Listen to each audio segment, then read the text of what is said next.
El juicio del mono, 1925. La teoría de la evolución de Darwin es llevada a juicio. Introducción. La decisión del Departamento de Educación de Kansas supone la última batalla de una lucha continua y pueril sobre la autoridad de la ciencia. El campo politizado de la política legal y pública no fue la respuesta inmediata a Darwin. Se trata de un fenómeno cultural de los Estados Unidos del siglo XX, una respuesta a las consecuencias del darwinismo. La década de 1920 fue una etapa de rápido cambio social y tecnológico. La población estadounidense quedó considerablemente alterada por la inmigración de las décadas anteriores. La asimilación al espíritu e ideas de Estados Unidos fue una invención de principios del siglo XX. En el cine, la radio y otros medios de comunicación, esa asimilación recurrió a una cierta nostalgia que solidificó una tradición estadounidense. La religión protestante, una parte esencial y destacada de la tradición estadounidense, está fundamentada en el estudio de las escrituras y es muy propensa a un revival entusiasta. Este es el contexto en el que se aprobaron 36 leyes en 20 estados durante la década de 1920, todas ellas con la intención de prohibir la enseñanza de la evolución en las escuelas públicas. En Tennessee, la ley Butler prohibió enseñar cualquier teoría que niegue la historia de la creación divina del hombre, según aparece relatada en la Biblia, y enseñar que el hombre proviene de un orden inferior de animales. John Butler, miembro de la Asamblea Legislativa Estatal, afirmó que propuso la ley después de que un pastor de la iglesia le contara el caso de una mujer joven que volvió de la universidad creyendo en la evolución y no en Dios. La ley Butler se aprobó en 1925. El gobernador de Tennessee comentó: "Nadie cree que vaya a ser una ley en activo".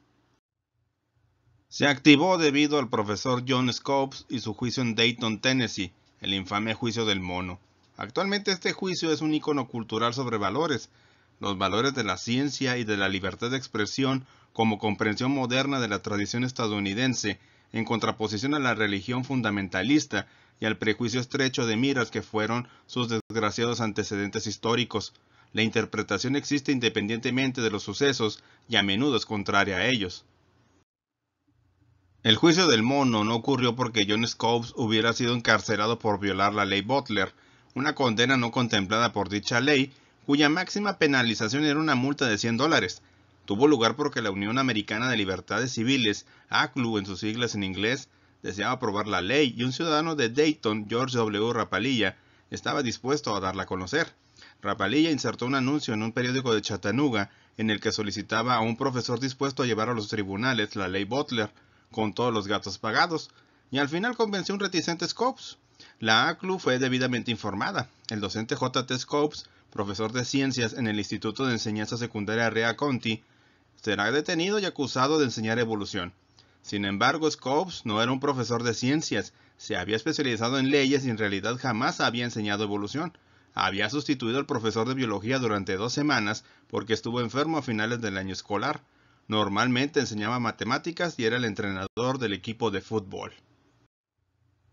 El juicio empezó el 10 de julio de 1925 y pronto atrajo la atención de todo el país en medio de un ambiente circense. Fue el primer juicio que recibió la cobertura de una radio de ámbito nacional y de medios internacionales, gracias a las 65 operadoras de telégrafos que cada día enviaban sus crónicas a través de un cable transatlántico recién instalado. Todo ello dio como resultado un juicio estrella en toda regla. Y qué espectáculo, el juicio se convirtió en el combate solitario de los dos abogados principales, Darrow, el apóstol del conocimiento y la tolerancia, y Bryan, el archidefensor de la ignorancia y la intolerancia. Estos contrincantes fueron el distinguido abogado liberal Clarence Darrow y el político demócrata populista William Jennings Bryan, exsecretario de Estado y 3 veces candidato a la presidencia de los Estados Unidos. El juicio adquirió muy mala fama cuando se representó en la obra teatral de Broadway, La herencia del viento, Inherit the Wind, de Jerome Lawrence y Robert Edwin Lee, producida por primera vez en 1955. Fue vertida a la gran pantalla en 1960 bajo la dirección de Stanley Kramer y las actuaciones de Spencer Tracy, Frederick March, Gene Kelly y Dick York, cuando Clarence Darrow adquirió la personalidad venerable, amable y sensata del actor Spencer Tracy.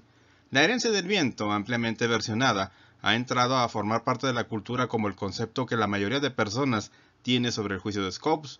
El teatro y el cine son fieles al combate librado en el juicio. De hecho, ninguna versión dramatizada supo o pudo superar la realidad, aunque ambas son representaciones simplificadas y reducidas de las ideas que ocupan al testimonio.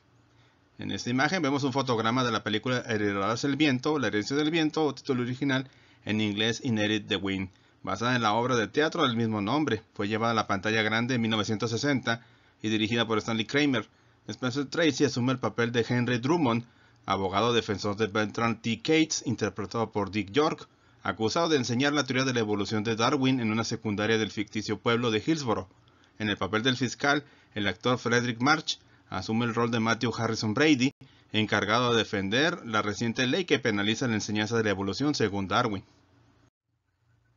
La finalidad declarada de la defensa fue demostrar al jurado de cuán valor para el progreso y el bienestar es la teoría de la evolución, así como que el libro del Génesis es en parte un himno, en parte una alegoría, y obra de la interpretación religiosa de unos hombres que creen que la Tierra era plana y cuya autoridad no puede tolerarse que controle la enseñanza de la ciencia en nuestras escuelas, que la Biblia es obra de la aspiración religiosa y de las normas de conducta que deben limitarse al campo de la teología, que no existe más justificación para imponer las opiniones contradictorias de la Biblia en los cursos de biología que la que habría para imponer las opiniones de los biólogos en un curso de religión comparada. La defensa definió el problema y articuló exactamente la naturaleza problemática de la relación entre la religión y la ciencia que se interfiere en una sociedad secular donde la religión sigue influyendo en las opiniones de muchos ciudadanos. Según Darrow, lo injustificable, imponer estructuras biológicas sobre la religión como la única explicación de su origen y significado es algo generalizado.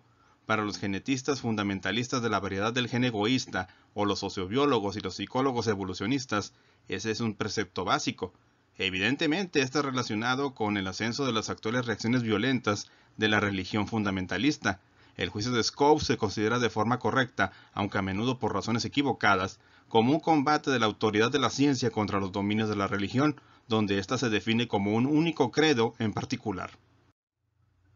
El desenlace del juicio y sus obras de ficción se produjo cuando Clarence Darrow llamó a declarar como testigo a William Jennings Bryan. Después de insistir en que se retirara de la sala un cartel que decía «Lee tu Biblia», empezó el interrogatorio de Darrow. Bryan afirmó: «Creo que todo el contenido de la Biblia debería aceptarse tal como dice. Partes de ella se dan a modo aclaratorio». Darrow preguntó si eso quería decir que Bryan creía que Jonás fue engullido por la ballena. La respuesta a ello es que la Biblia no menciona una ballena, sino un gran pez. Surgió la pregunta del tiempo y el obispo Ussher, y Darrow planteó la vieja y conocida pregunta: ¿cuántas personas vivían en China hace 5000 años? Y después concretando más. Pregunta: ¿diría usted que la Tierra solo tiene 4000 años de antigüedad? Oh no, creo que es mucho más vieja. ¿Cree usted que la Tierra fue creada en 6 días? No en 6 días de 24 horas. ¿Acaso no lo dice así? No, señor. ¿La mañana y la noche del segundo día significan algo para usted? No creo que signifique necesariamente un día de 24 horas. ¿Y a qué cree que se refiere? No he tratado de explicarlo.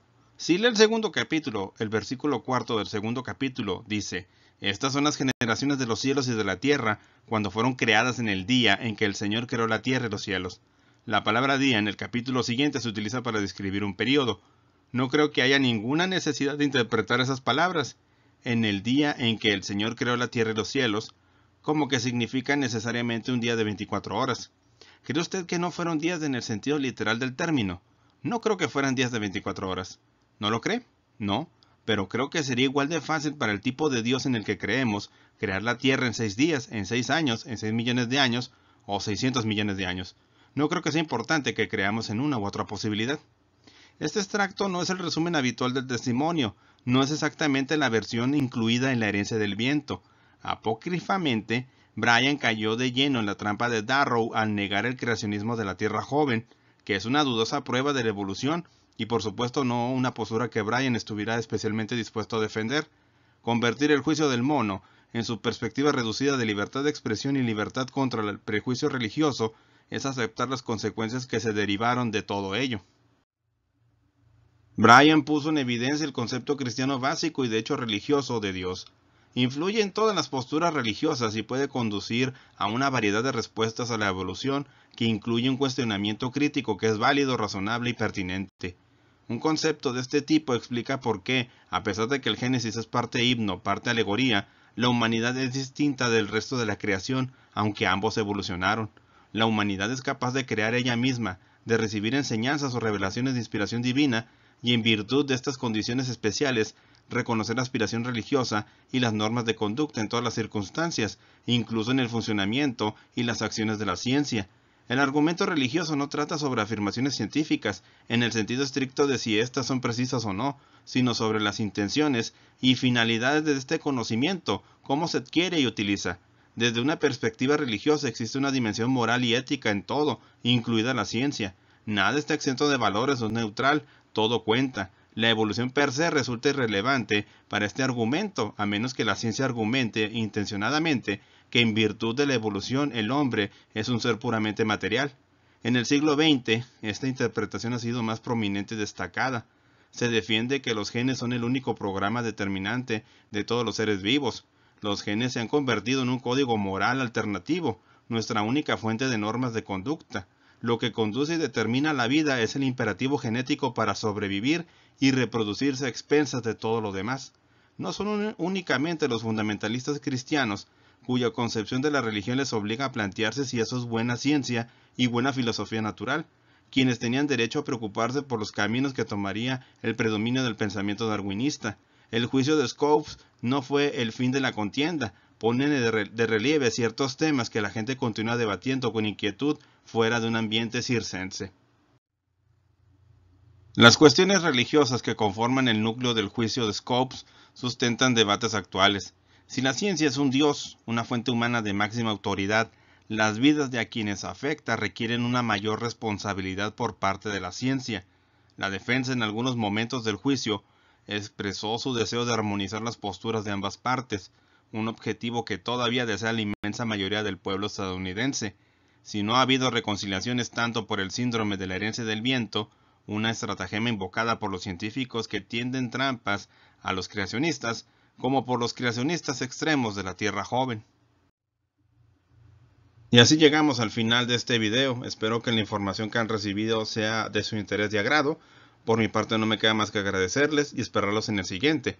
Muchas gracias y hasta pronto.